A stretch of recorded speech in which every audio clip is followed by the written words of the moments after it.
I was seated at a long, gleaming table covered in white linen, my 7-year-old grandson Leo beside me, his small red toy car rolling back and forth under his fingertips. My son Alex was across the ballroom, radiant in a navy blue suit as he toasted guests at his second wedding. His new bride Ava glittered under the flash of cameras, a flawless smile fixed on her face, as if the entire world belonged to her. The music of a live jazz band floated through the candlelit room, and waiters glided between tables bearing trays of wine and shrimp appetizers. Yet all I could think about was keeping Leo safe. I straightened his little bow tie, remembering his late mother Maria, the daughter-in-law who had once filled our lives with warmth. Leo had been quiet all evening. Normally he would chatter about school or the cake waiting at the dessert table, but tonight, he kept his eyes down. When a plate of shrimp canapés appeared, he pushed it far away without a word. His silence unsettled me. I reached for his hand, but before I could ask, he froze. His tiny fingers gripped mine with a force far beyond his years, his face pale. In a trembling whisper, he said, "Grandma, let's leave right now." I leaned close, trying to stay calm. "What's wrong, my boy?" He swallowed, hard eyes darting to the floor. "Grandma, you didn't look under the table, did you?" A chill raced through me. Slowly, I lifted the edge of the white tablecloth. Beneath the chairs, amid the shadows, lay a folded slip of paper. My hand shook as I picked it up. Candlelight revealed scrawled words. "Table 8 add shrimp to the child's serving." For a moment the room tilted. Leo was dangerously allergic to shrimp. One bite could send him into anaphylaxis. Everyone in our family knew. Who would do this on my son's wedding day? I squeezed Leo's hand and rose abruptly, ignoring the curious glances of nearby guests. My world had shrunk to a single point: protect Leo. I told my adopted daughter Lucy, sitting on Leo's other side, to hold him close. She wrapped her arms around him instantly, her eyes filled with alarm. I hurried out to the hallway, my heart hammering. At the bar stood David, the young waiter who had served us. I thrust the note at him. "Who gave you this?" He blanched, hands trembling. "My God, this is mine. A woman asked me to give it to the chef. I dropped it by accident. I didn't know about any allergy, ma'am, I swear." "Who?" I pressed. I don't know her name." "She was at another table," he stammered. His panic was real, but his answer gave me none of the clarity I needed.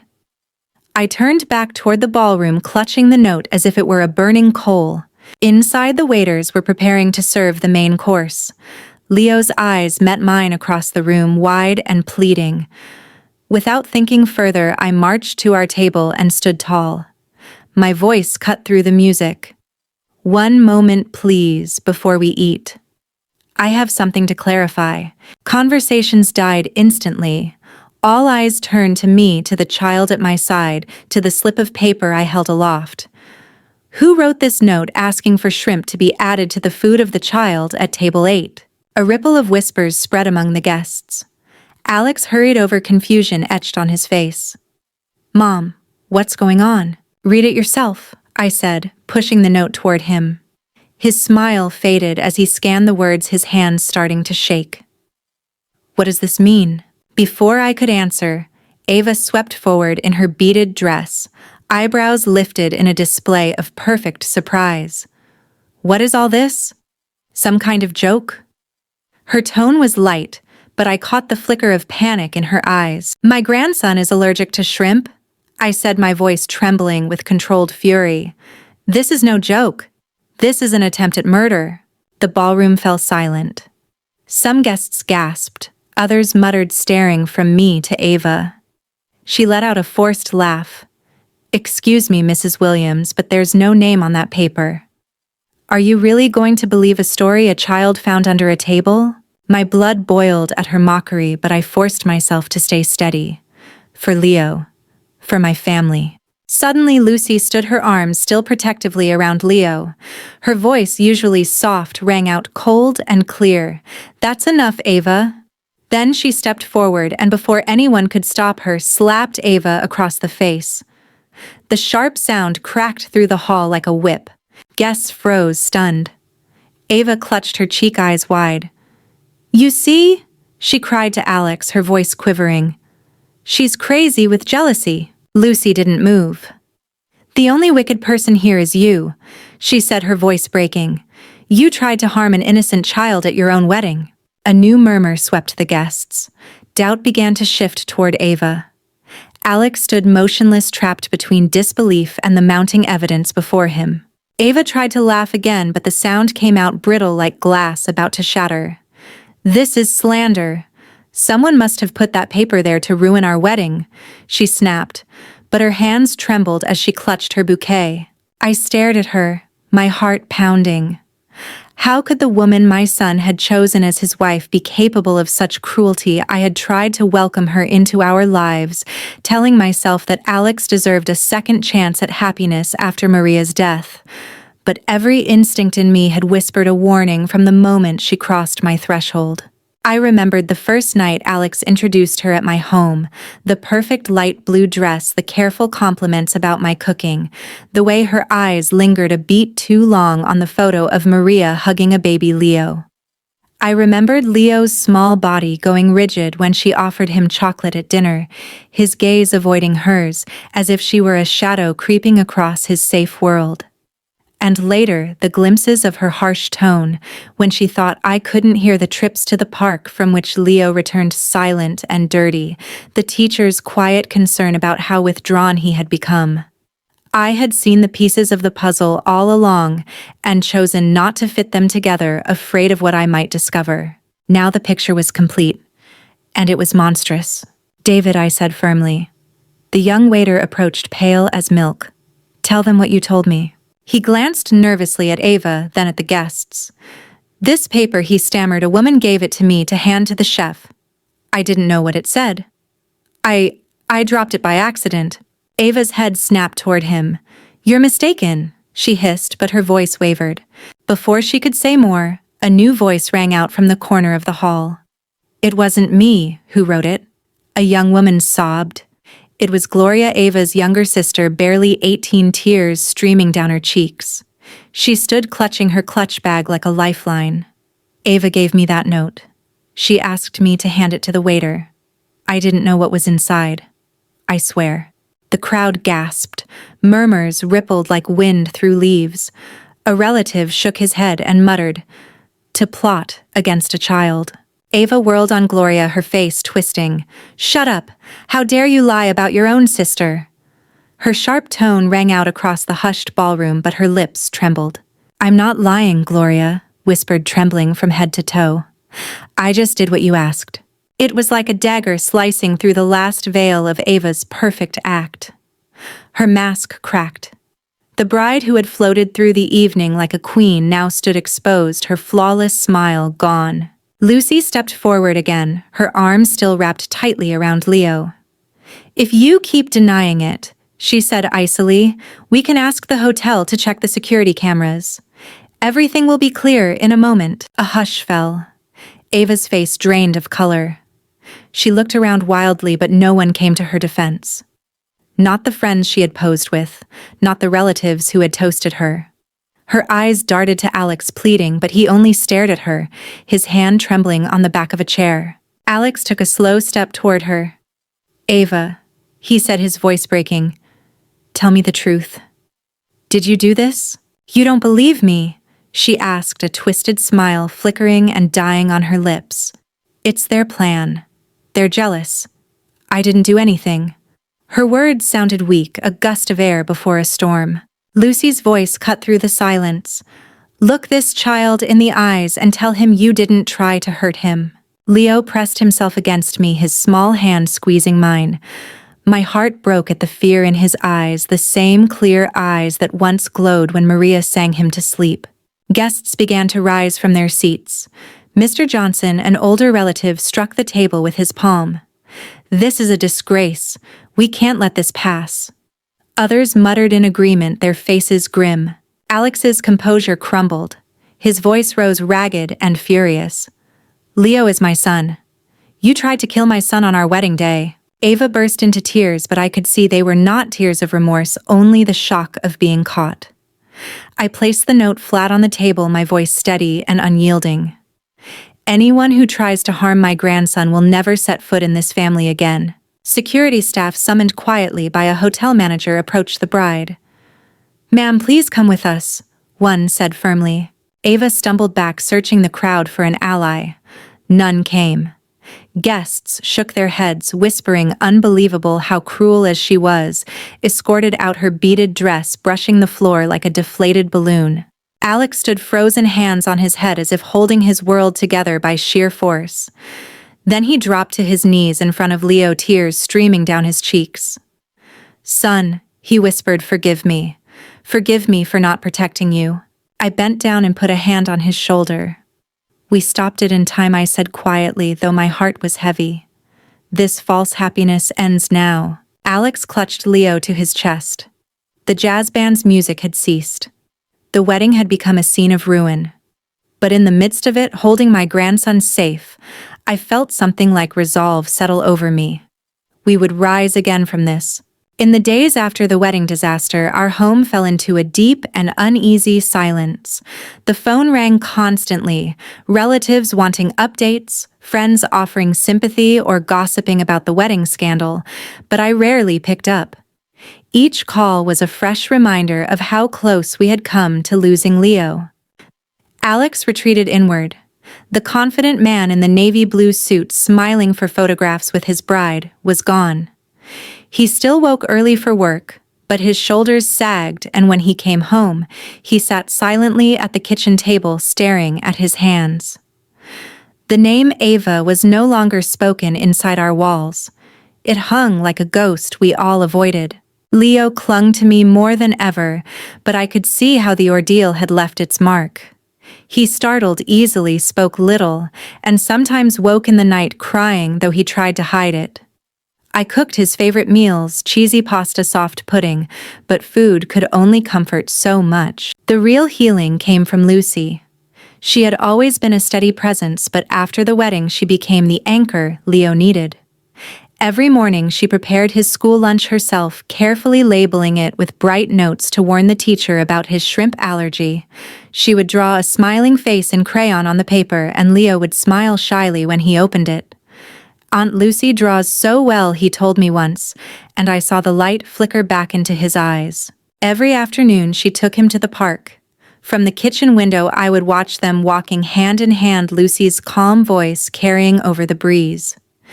She taught him to fly a kite, to hold the string just so to let it catch the wind.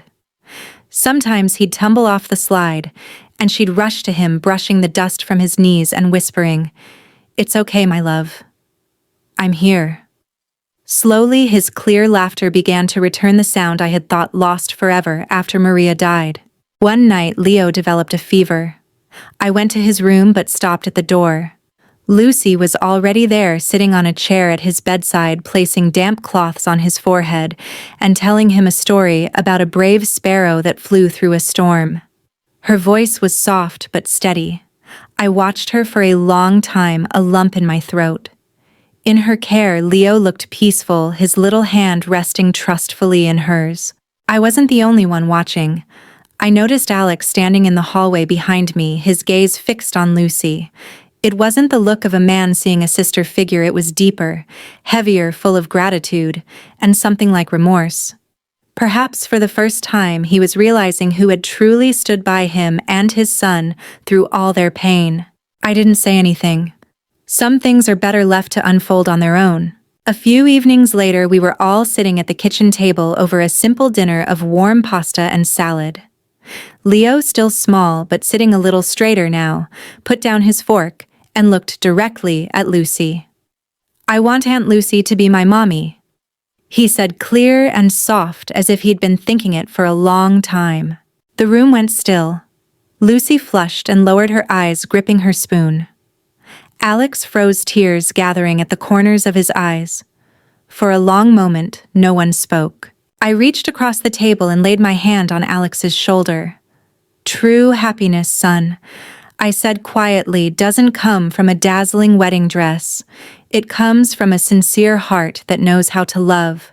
Alex met my eyes, then looked at Lucy. Something shifted in his expression, pain, understanding, and a flicker of hope all at once. Lucy gave a shy, uncertain smile as if she didn't dare believe what she'd heard. Time passed. Ava vanished from our lives like a toxic wind that had finally blown itself out. Leo blossomed again. He was always at Lucy's side, his red toy car in one hand and one of her crayon drawings in the other. I watched him run and laugh in the yard, feeling relief, but also a pang of sorrow for what he had endured. One evening, Alex stood before me in the living room holding Lucy's hand. His voice trembled but was firm. "Mom, I know I made a mistake. I was blind. I put Leo in danger. But this time, I don't want to let go of the person who's truly been by our family's side." Lucy's cheeks flushed, but her smile was radiant. I nodded, tears sliding silently down my cheeks. "The only thing I want is for you and Leo to be happy," I said in a choked voice. Outside, the sun was setting, casting golden light across the yard, where the kite Lucy and Leo had flown still lay tangled in the grass. It felt like a sign of a new chapter beginning, one rooted not in appearances, but in truth and love. That night, after Leo had gone to bed, I sat by the window looking out at the quiet street. The silver moon stretched across the sky, soft and calm, as if it were blessing our home after so many storms. For years I had prayed that Alex would find happiness again, but I had never imagined the path would be so treacherous. Now, watching the glow of the lamp spilling from Leo's room and hearing the faint murmur of Lucy's voice as she checked on him one last time, I felt a glimmer of peace. In the weeks that followed, life began to knit itself back together in small but unmistakable ways. Alex no longer rushed out of the house in the mornings. Instead, he lingered at breakfast, listening to Leo's chatter about school or helping him with his tie before class. Leo's drawings became brighter kite sparrows and smiling faces instead of the gray scribbles he'd been making since Maria's death. He began running again in the yard, his laughter echoing off the walls like sunlight breaking through clouds. Lucy continued to be the quiet, steady presence that made all this possible. She never demanded thanks, never asked for recognition. She simply kept showing up, packing lunches, attending school meetings, flying kites, reading bedtime stories. Watching her, I often thought of Maria. They were different women, but both had the same gentle way of making a house feel like a home, of making a frightened child feel safe. One Sunday afternoon, Alex came into the kitchen while I was kneading dough. He looked at me with a mixture of resolve and vulnerability. "Mom," he said, "I've filed for an annulment. And I want to ask Lucy if she'd like to build a life with Leo and me. Not to replace Maria, but to be part of our future." I wiped my hands on my apron, my throat tightening. "You've already seen who's been here all along," I said softly. Sometimes the heart knows before the mind admits it. That evening, Alex and Lucy sat together on the porch. I watched from the living room as Leo played nearby with his red toy car, drawing lazy circles on the wooden floorboards. The sun dipped low, painting everything in gold. Alex took Lucy's hand and spoke quietly. She covered her mouth, eyes filling with tears, then nodded. Leo, sensing something, came over and wrapped his arms around them both. It wasn't a grand proposal with flowers and champagne. It was simple, sincere, and real, the kind of moment that builds a family. And in that instant, I knew we were leaving the darkness behind. Time passed, and the rhythm of our days shifted. Alex laughed more. Leo began calling Lucy Mom without prompting. She would blush, but never correct him. Together, they planted flowers in the yard, cooked dinner on Fridays, and took weekend trips to the park where Leo first learned to fly his kite. Slowly, the scars of the past became less raw. One night, months after the wedding fiasco, Leo climbed into my lap as I sat in my armchair knitting. "Grandma," he said softly, "are we safe now?" I kissed his forehead. "Yes, my love, we're safe." He looked up at me with Maria's eyes and whispered, "I like it when Aunt Lucy tucks me in. She tells the best stories." "She loves you very much," I told him, "and she always will." After he went to bed, I sat alone in the quiet living room, letting the weight of the past years settle. I thought of Maria, of the night we fought Leo's fever together, of the morning the police called with the news of her accident. I thought of how Alex had closed himself off, how Ava had entered like a glittering storm, and how close we had come to tragedy.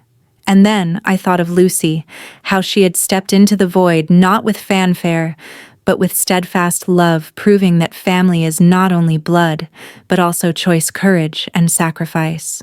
Looking out the window at the moonlit yard, I realized I had learned something I wanted to pass on to anyone willing to listen. In life, there are losses we cannot replace, and betrayals that break our hearts.